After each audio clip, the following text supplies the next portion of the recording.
नमस्कार, जय माता दी। मन्नू जिंदगी यूट्यूब चैनल में आप सभी का स्वागत है।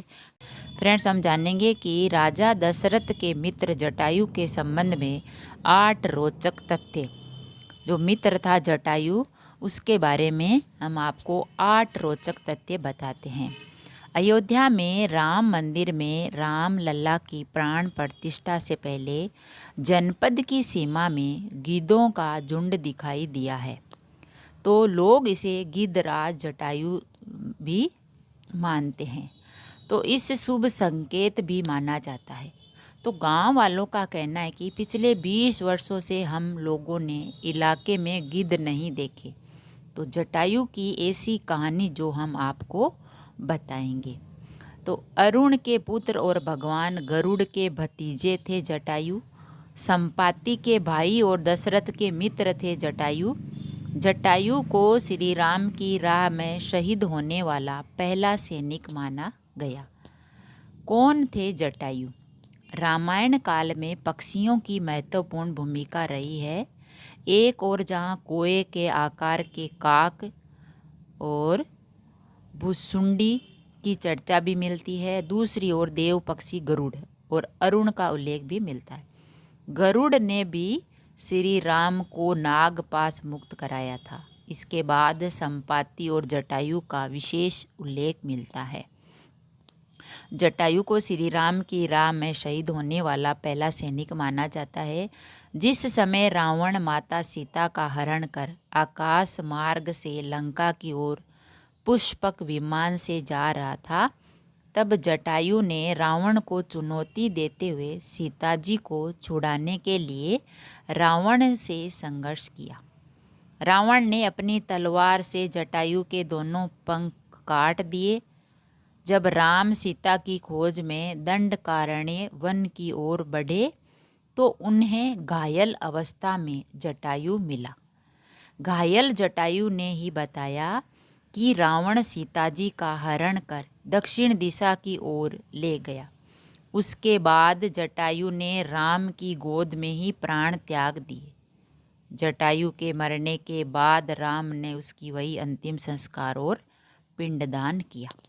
अरुण के पुत्र थे जटायु।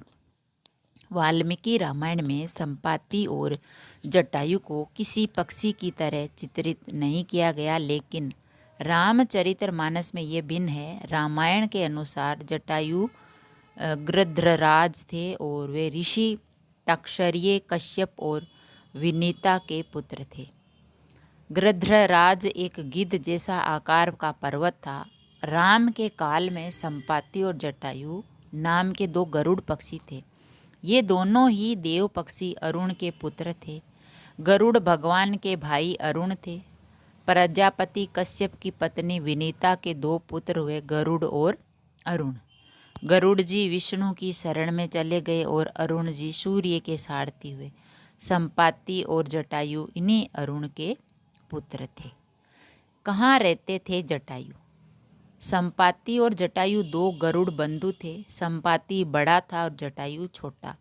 ये दोनों विंध्याचल पर्वत की तलहटी में रहने वाले निशाकर ऋषि की सेवा करते थे और संपूर्ण दंडकारण्य क्षेत्र विचरण करते रहते।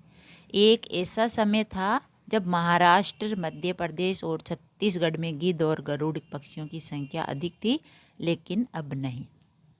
जटायु और संपाति की होड़। बचपन में संपाति और जटायु ने सूर्य मंडल को स्पर्श करने के उद्देश्य से लंबी उड़ान भरी। सूर्य के असम्य तेज से व्याकुल होकर जटायु जलने लगे। तब संपाति ने उन्हें अपने पक्ष ने नीचे सुरक्षित कर लिया, लेकिन सूर्य के निकट पहुंचने पर सूर्य के तप से संपाति के पंख जल गए और समुद्र तट पर गिरकर चेतना शून्य हो गए। चंद्रमा नामक मुनि ने उन पर दया करके उनका उपचार किया और त्रेता में श्री सीता जी की खोज करने वाले वानरों के दर्शन से पुनः उनके पंख जमने का आशीर्वाद दिया। राजा दशरथ के मित्र थे जटायु। जब जटायु नासिक के पंचवटी में रहते थे, तब एक दिन आखेट के समय महाराज दशरथ से उनकी मुलाकात हुई और तभी से वे वो दशरथ के मित्र बन गए।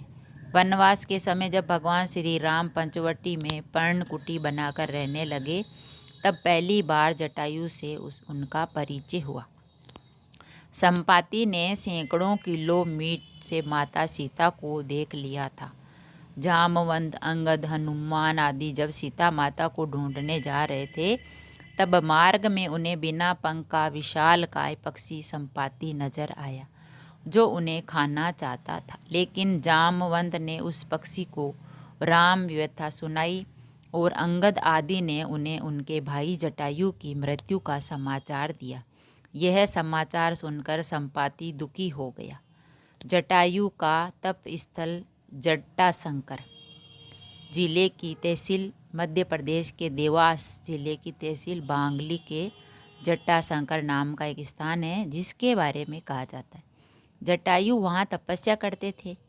कुछ लोगों के अनुसार ये ऋषियों की तपोभूमि भी है और सबसे बड़ी खासियत कि यहाँ स्थित पहाड़ ऊपर से शिवलिंग पर अनवरत जलाधारा बहती हुई नीचे तक जाती है, जिसे देखकर लगता है कि शिवजी की जटाओं में धारा बह रही हो।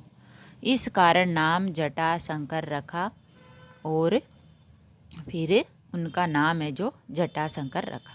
जैन धर्म के अनुसार राम, सीता और लक्ष्मण दंडकारण्य में थे। उन्होंने देखा कुछ मुनि आकाश से नीचे उतर रहे हैं। उन तीनों ने मुनियों को प्रणाम किया तथा उनका आतिथ्य किया। यहाँ पर बैठा हुआ एक गरुड़ उनके चरणोदक में गिर पड़ा। साधुओं ने बताया कि पूर्व काल में दंडक नामक एक राजा था। किसी मुनि के संसर्ग से उसके मन में सन्यासी भाव उदित हुए और राज्य में एक परिवारजक था। एक बार वह अंतपुर में रानी से बातचीत कर रहा था। राजा ने उसे देखा और दुष्चरित्र जानकर उसके दोष से सभी श्रवणों को मरवा डाला। एक श्रवण बाहर गया हुआ था। लौटने पर समाचार ज्ञात हुआ तो उसके शरीर में ऐसी क्रोध अग्नि निकली कि जिससे समस्त स्थान भस्म हो गया। राजा का नामानुसार इस स्थान का नाम दंडकारण्य रखा गया। मुनियों ने उस दिव्य गरुड़ की सुरक्षा का भार सीता और राम को सौंप दिया। उसके पूर्व जन्म के विषय में बताकर उसे धर्मोपदेश भी दिया। रत्नाभ जटाय हो जाने के कारण वह जटायु नाम से विख्यात हुआ। तो फ्रेंड्स, हमने जाना कि जटायु के बारे में, जो राजा दशरथ का मित्र था जटायु, तो उसके बारे में हमने आपको बताया। जटायु तो था, उसने सबसे पहले अपना बलिदान दिया था भगवान राम के लिए। तो फ्रेंड्स, अगर वीडियो अच्छा लगा तो लाइक और शेयर ज़रूर करें। ऐसे ही और वीडियो देखने के लिए, जानने के लिए, सुनने के लिए चैनल को सब्सक्राइब करें। थैंक यू, धन्यवाद।